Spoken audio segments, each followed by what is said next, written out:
Hello everyone and welcome back to my channel. Today I will be painting this elephant using only one pencil and a brush and just a bit of a fine liner at the very end.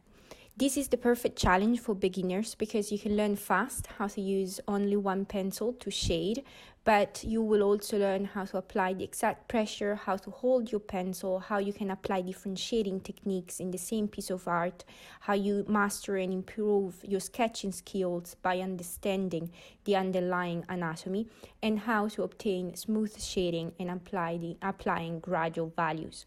You will also learn how to use just a single brush to fill in large areas, but also handle details. So basically you will be learning not just about forms and values, but also how to handle your art equipment that is extremely important. If you give this challenge a go and you manage to complete it, you're going to become instantly more confident and master the basics art techniques. Now, for this challenge, it is important to choose the right pencil and brush. You want a round brush that is big enough to cover large areas, but quite small for the details. So after you've done your sketch, judge and extrapolate the smallest details you're going to handle, most likely the pupil, and decide which of your brushes is going to be the most suited. I chose a round brush from Faber-Castell, number 6. For the pencil, you can choose a black watercolor pencil, or I would suggest an aquarelle watercolor graphite pencil, so you can really replicate basically any gray values of the spectrum. And you want a soft lead that, according to the pressure you apply, can actually release a lot of pigment. So basically you want a pencil that is soft enough to get you the darkest values, but hard enough to be light. I chose a 6B because with a 4B, I don't think I would have been able to achieve the darkest shadows in the same way. Now, for the sketch, I actually used a HB pencil, so I cheated a bit, but then I realized that I could have easily used the 6B because we're going to blend everything. So really, even for the sketch, try to use the same pencil that you will be using throughout this challenge. I already did the sketch using the grid method, and if you don't know what it is, you can look up my previous video on how I did it when sketching a lion. And then I went in and starting filling in the values with the 6B. For the shading techniques, I am following the direction of the form of the area that I'm drawing, but I'm also using hatching and cross hatching for some of the smallest areas. So this challenge is really great to for you to be able to experiment with different shading techniques. And then I basically do this for the whole of the elephant.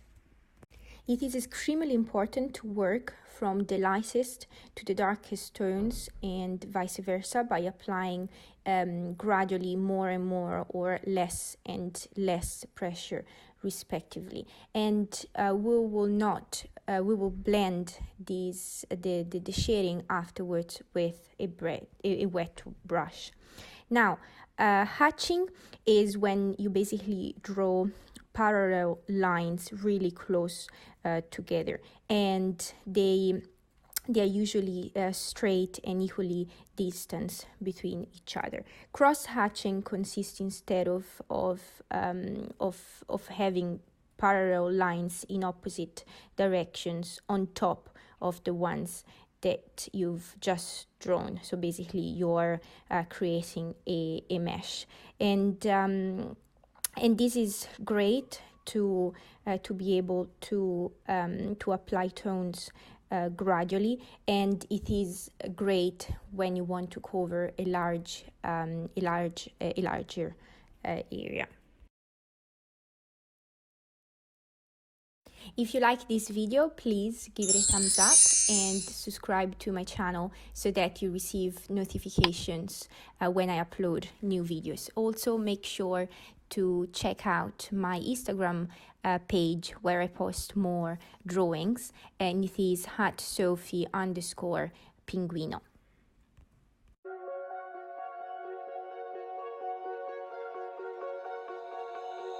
Oh, you tell me stories, you tuck me in, and the second you leave, I call you right back to check for monsters in my sheets. Yeah, high school was hard. You'd fight with my mom, I'd fall asleep to the screaming, sound machine always speaking, left emotional scars. Now I'm 21, a soul of 50 years. And now that you are gone, I'm doing things that I shouldn't know from. I'm doing things that I shouldn't do. At 21, a soul of 50 years. And now that you are gone, I'm doing things that I shouldn't know from. I'm doing things that I shouldn't do. At 21.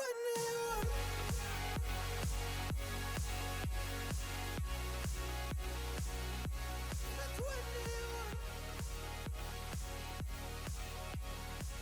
I'm doing things that I shouldn't do. At 21. I'm just a kid. Oh, I'm doing things I shouldn't know from. Yeah, doing things I shouldn't do. Now, once you've put down all the shadings, you can go in with the brush that you've chosen, wet it, and wet the paper so that you allow all the pigment that you've laid down to blend and to be smooth.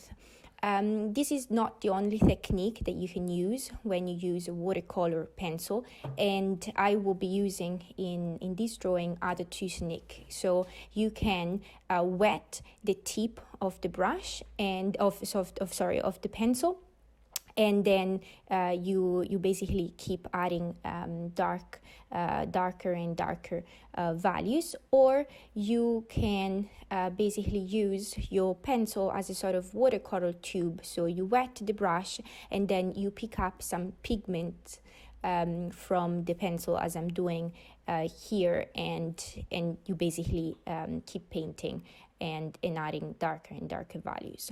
As I said many times in my previous videos, it is really important to be patient, because to achieve a good result, you really have to build up your tones in layers. And that's the biggest tip that I can give to beginners, because if you think that you can rush it through and be quick, then you won't achieve a realistic look.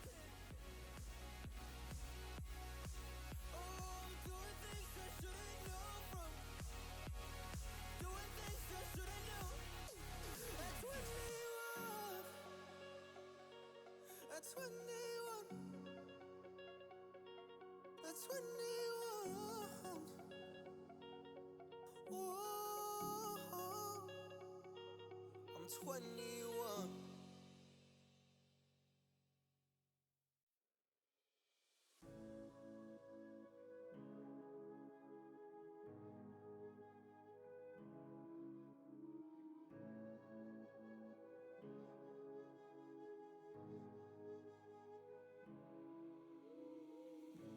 The silence fades into the night.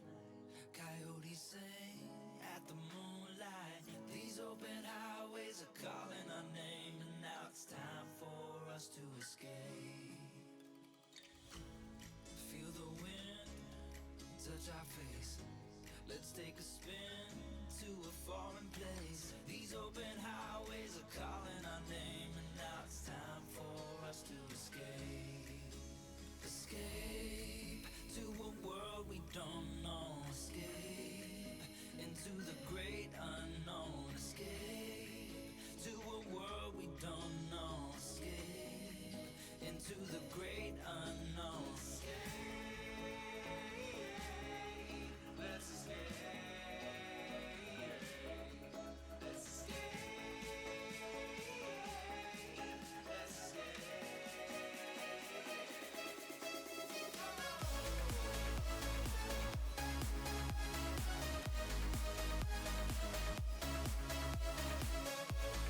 let go until the sunrise. These open highways are calling our name, and now it's time for us to escape. Wave goodbye to your city life, and say hello to the desert sky. These open highways are calling our name, and now it's time for us to escape. Escape to a world we don't know. Escape into the great unknown. Escape to a world we don't know. Escape into the great unknown. Now we're almost at the end of this challenge. I think that I got all the dark values correctly, and I can leave it, and you can leave it here, because as I say at the beginning, this challenge is about using just one pencil and a brush. But I just wanted to add at the very end some tiny details and increases and darkening up some contours using a fine liner. So of course this last step is up to you, but otherwise we are done. And if you liked this video, again, give it a thumbs up, and keep following me, because I will be posting a lot of videos, hopefully twice a week, one on Monday and one on Friday, on different techniques. So not just painting and watercolors, but also color pencils, sketching, and so on. Anyway, thank you for watching, and see you in the next video.